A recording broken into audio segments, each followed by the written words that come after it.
The 10 largest motherships ever sighted on Earth.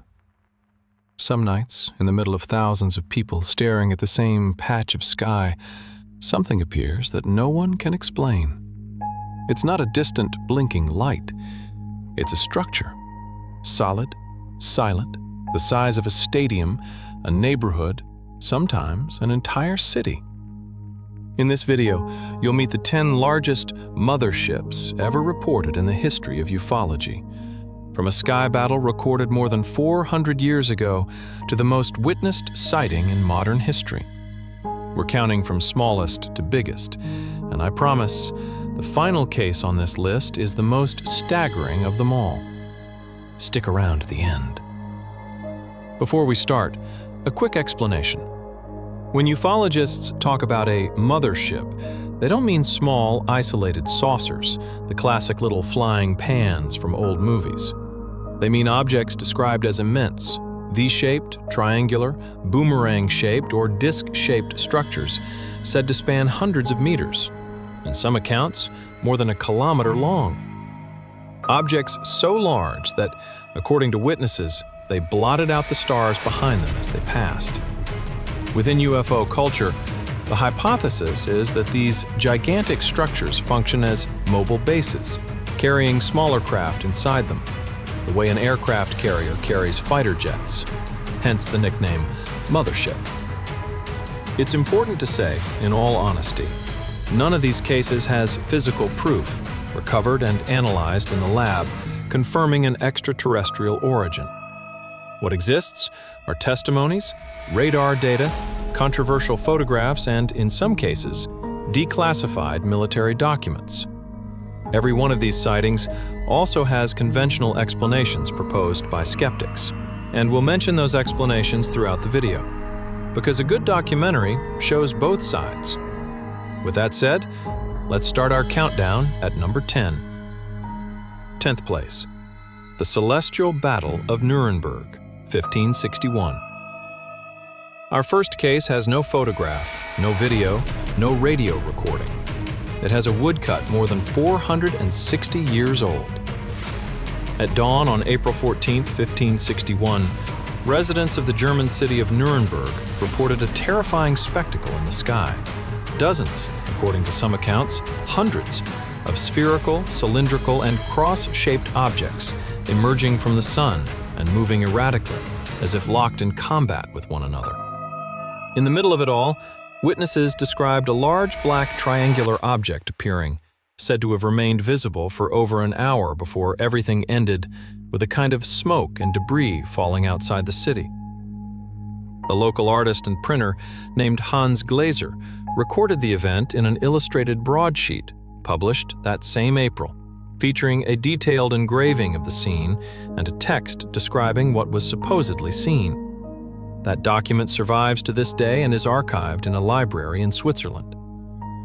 For ufologists who support the extraterrestrial hypothesis, this may be one of the earliest historical records of a genuine battle between craft, with the large triangular object interpreted as the mothership from which the smaller spheres emerged. It was this modern reinterpretation that, decades later, led psychologist Carl Jung to study the case in his famous book on flying saucers. But there's a strong counterpoint. Researchers note that printers like Hans Glaser were, at the time, known for producing sensationalist broadsheets, much like today's tabloids, and similar events were recorded in other European cities around the same period, which suggests, to skeptics, a genuine atmospheric phenomenon, like sun halos or sundogs, reinterpreted through the religious and martial language typical of that turbulent Reformation era. Historical truth, old media exaggeration, or the first documented account of an alien mothership? The debate continues to this day. 9th place, the Battle of Los Angeles, 1942. We jump ahead almost 400 years to a night of war. In the early hours of February 25, 1942, less than 3 months after the attack on Pearl Harbor, air raid sirens went off across Los Angeles. The entire city was ordered to black out its lights. Searchlights swept the sky, and according to the official record, Anti-aircraft batteries fired more than 1,400 rounds at an unidentified target radar had picked up approaching the coast. The barrage lasted over an hour. In the end, no enemy plane was shot down, no wreckage was ever found. And yet 5 civilians died, 3 in traffic accidents during the panic, and 2 of heart attacks. Civilian witnesses, some using binoculars, described a large orange object moving slowly along the coast between Santa Monica and Long Beach, covering more than 30 kilometers in about half an hour before vanishing. Far too slow for any aircraft of that era, and fast enough to withstand more than 1,000 anti-aircraft rounds without going down. The official account, released decades later by the U.S. Air Force, attributes the episode to weather balloons and the understandable jitters of a city bracing for a Japanese attack. A photograph published at the time by the Los Angeles Times showing searchlights converging on a single point in the sky became a symbol of the alien theory, but later analysis showed the image had been retouched, a common practice in black and white newspaper printing back then, which likely created the illusion of a solid disk where, in reality, there was only the smoke from the gunfire. Even so, ufologists point to one detail that still nags at people. If it was just a stray balloon, why did it survive an entire hour of heavy anti-aircraft fire without ever being hit? 8th place, the Tehran fighter jet encounter, 1976. This next case is, for many serious researchers, one of the best documented in the entire history of ufology, because it doesn't involve frightened civilians, but trained fighter pilots and a formal investigation by the U.S. Defense Intelligence Agency. In the early hours of September 19, 1976, residents of northern Tehran, Iran, called the control tower to report an extremely bright object in the sky. An Iranian Air Force general stepped out onto his own balcony to check, and seeing that the object was clearly bigger and brighter than any star, authorized an F-4 Phantom fighter jet to take off and intercept it. As the jet closed in at a distance of roughly 40 kilometers, every instrument and communication system on board simply stopped working. The pilot had to abort the mission and return to base, and the moment he pulled away, the systems came back online on their own. A second F-4 was sent up. This time, the jet's radar managed to lock onto the target at about 50 kilometers. The radar return was roughly the size of a Boeing 707, in other words, a large commercial airliner. But what struck the pilots most was what happened next. A smaller, luminous object broke away from the main structure and came straight at the fighter jet, as if to attack it. The pilot tried to arm an air-to-air missile, and the exact moment he pulled the trigger, the entire weapons panel went dead. The smaller object rejoined the larger one. A third object then broke off from the main structure, descended toward the ground, and appeared to land gently in a field outside the city. Local residents reported hearing a loud bang and seeing an intense flash in that same direction that night. The U.S. Defense Intelligence Agency's own report, declassified years later, called the case an excellent report and a classic which meets all the criteria necessary for a valid study of the phenomenon. The most widely accepted skeptical explanation points to a possible mix-up with the planet Jupiter, combined with technical failures in the jets themselves. But that version doesn't explain why the main object would have released 3 smaller objects, nor why the electrical failures lined up so precisely with the object's approach. For those who favor the extraterrestrial hypothesis, this is the perfect example of a true mothership in action, an object the size of a commercial airliner operating as a base for smaller probes. 7th place, the Hudson Valley Boomerang, the 1980s. On New Year's Eve, 1982, in a small town in New York's Hudson Valley, a retired police officer stepped outside to pick up a broken piece of glass in his backyard. Looking up, he saw an enormous V-shaped, or boomerang-shaped structure, roughly the size of a football field, gliding silently just a few hundred meters above his house. That was only the first of thousands of reports that would pile up over the next 4 years, between 1982 and 1986, across Westchester, Putnam, and Dutchess counties, as well as western Connecticut. Local authorities logged more than 9,000 calls related to the phenomenon. which the press at the time nicknamed the Westchester boomerang. The descriptions were remarkably consistent. A dark, solid, almost metallic structure studded with red, green, and white lights, moving slowly and in complete silence. Silence so total that one county clerk claimed he could hear crickets chirping beneath the craft as it passed overhead. A police officer from the town of Newcastle, who had spent years working as an aircraft mechanic in the Air Force, was blunt about it. "That wasn't a plane. I know planes. When pilots fly in formation, no matter how tight, there's always a slight wobble up and down. Those lights never wavered. They stayed perfectly aligned, like it was one single object making a slow turn."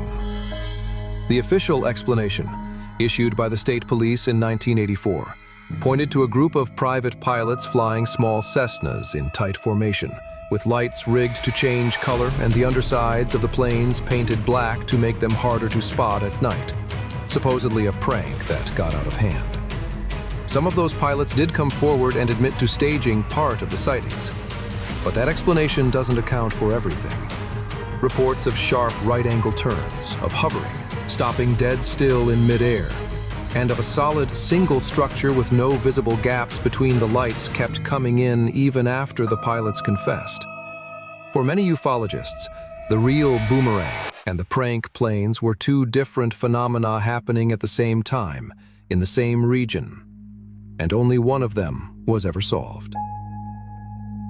6th place, the Belgian Wave, 1989 to 1990. If there's a case many researchers consider the best documented in all of Europe, this is it. Between November 1989 and the end of 1990, thousands of Belgians, including police officers, soldiers, and engineers, reported sightings of a large, completely silent triangular object with a bright light at each of its 3 corners and a pulsing red light at its center. Size estimates range from 30 to 200 meters wide. The waves began on November 29, 1989, when 2 police officers in the town of Eupen spotted the triangle hovering over a field.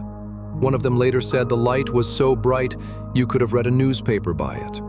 Over the following months, the Belgian Organization for the Study of Space Phenomena, known by the acronym SOBEPS, gathered more than 2,600 written testimonies. The peak came on the night of March 30th to 31st, 1990. Ground radar picked up an unidentified target crossing the country's airspace, and the Belgian Air Force scrambled 2 F-16s from Beauvechane Air Base to intercept it. For nearly an hour, the pilots tried to lock their radar onto the object and succeeded 8 separate times.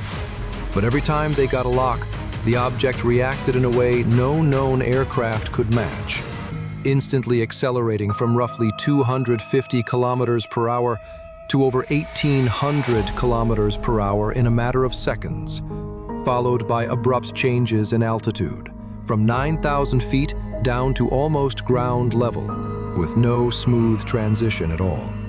The Belgian Ministry of Defense did something extraordinarily rare for a government. It publicly released the radar data and officially acknowledged that the phenomenon was real, even without being able to identify it. A photograph taken by an anonymous resident of the town of Petit Richin, showing the triangle with its 3 corner lights, circulated around the world and was analyzed by institutions including NASA and France's National Center for Scientific Research, without either finding obvious signs of fakery. Decades later, in 2011, a man named Patrick Maréchal came forward and admitted that specific photograph was a hoax. A piece of styrofoam cut into a triangle, painted black, with small lights attached at each corner and hung from a wire, made to play a prank on his coworkers. That settled the question of the photograph, but it didn't settle the rest. The thousands of testimonies from credible witnesses, the Air Force's radar data, and the Belgian government's own official acknowledgement that something genuinely unexplained had crossed the country's skies remain without a definitive conventional explanation to this day. 5th place, the O'Hare Airport Disc, 2006. Our next case doesn't have the colossal size of the previous ones, but it earns points for happening at one of the busiest, most closely watched places on the planet, one of the largest airports in the United States, in broad daylight. At around 4:15 p.m. on November 7, 2006, a ramp employee preparing United Airlines Flight 446 for departure at Chicago's O'Hare International Airport looked up and saw a dark gray, metallic, disc-shaped object hovering perfectly still in the air, just above gate C-17. He radioed the flight crew, and within minutes about a dozen airline employees, including pilots, mechanics, and supervisors, came out to see the same object. Witnesses described a disc roughly 7 meters across, hovering at an altitude of 400 to 500 meters, in complete silence, despite being close to aircraft constantly starting and shutting down their engines nearby. After hovering for about 5 minutes, the object shot straight up, tearing through the cloud layer at extremely high speed, and leaving in the exact spot where it passed, a perfectly circular hole in the cloud cover that remained visible for several minutes. The U.S. Federal Aviation Administration and United Airlines both initially denied having any record of the incident. It wasn't until the Chicago Tribune filed a formal records request that control tower radio recordings surfaced, confirming that ground crew had indeed reported a disc flying around at that exact time. The FAA's final explanation was that it was a rare weather phenomenon known as a fall streak hole. But independent meteorologists pointed out a serious problem with that theory. This kind of hole only forms at below freezing temperatures, and the air temperature at that altitude on the day of the sighting was around 12 degrees above zero, far too warm for the phenomenon to occur naturally. The case gained enough traction to produce a 155-page technical report from an aviation research organization, formally recommending a more serious government investigation, a recommendation that was never officially acted on. 4th place, the Stephenville Light, Texas, 2008. In January 2008, in the small town of Stephenville, Texas, dozens of residents, including an experienced pilot and an on-duty police officer, reported seeing at dusk a massive structure crossing the sky silently, described by multiple witnesses as the size of an aircraft carrier or bigger than a football field, covered in intense, pulsing lights along its entire length.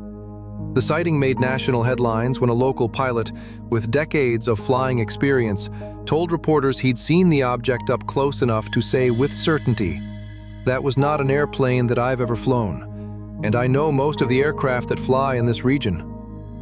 Residents also reported seeing military fighter jets show up in the area moments later, as if in pursuit of the original object. But the U.S. Air Force, through Fort Worth's Air Base, initially denied having any aircraft in the area that night, before later backtracking and admitting there had, in fact, been a training exercise underway, an explanation many residents considered too little too late, given the scale of what they described seeing. The case became one of the most heavily investigated sightings of the 2000s by the largest civilian UFO research organization in the United States, which collected dozens of independent testimonies, most describing the same pattern: an immense object with no engine noise, its lights shifting in pattern and intensity, and no single explanation that satisfied every witness at once. 3rd place, the Kaikoura Lights, New Zealand, 1978. Our 3rd place case is unlike anything else on this list, because beyond dozens of witnesses on the ground, it was captured simultaneously by a cargo plane's onboard instruments and by civilian radar, making it one of the rare cases with this kind of cross-checked technical confirmation. On the night of December 31st, 1978, a cargo plane was flying over Cook Strait in New Zealand when the crew spotted a series of bright lights trailing the aircraft. Wellington Air Traffic Control confirmed on radar an unidentified object flying close to the plane. A television crew, who happened to be on board filming a story about earlier sightings in the region, managed to film intense lights outside the windows, footage that would go on to be broadcast around the world and become one of the most studied recordings in the history of ufology. The crew's description spoke of a structure much larger than a conventional aircraft, with lights that shifted in intensity and color, tracking the plane for several long minutes at speeds and angles that, according to the pilots themselves, no commercial or military aircraft of the era could match. The scientific explanation most widely accepted today attributes much of the lights to reflections off Venus and lights from fishing boats on the sea's surface, amplified by an unusual atmospheric inversion that night, a combination that would have created the illusion of a solid object tracking the plane. Even so, part of the crew still insists, to this day, that at least one of the objects they saw didn't fit any of those explanations.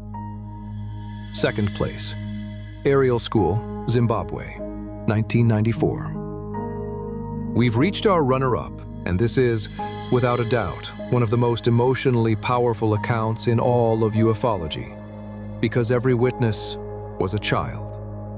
On the morning of September 16th, 1994, in the playground of Aerial Primary School in the town of Rua, Zimbabwe, more than 60 children, during recess, reported seeing one or more large, silvery craft land or hover over a field near the school.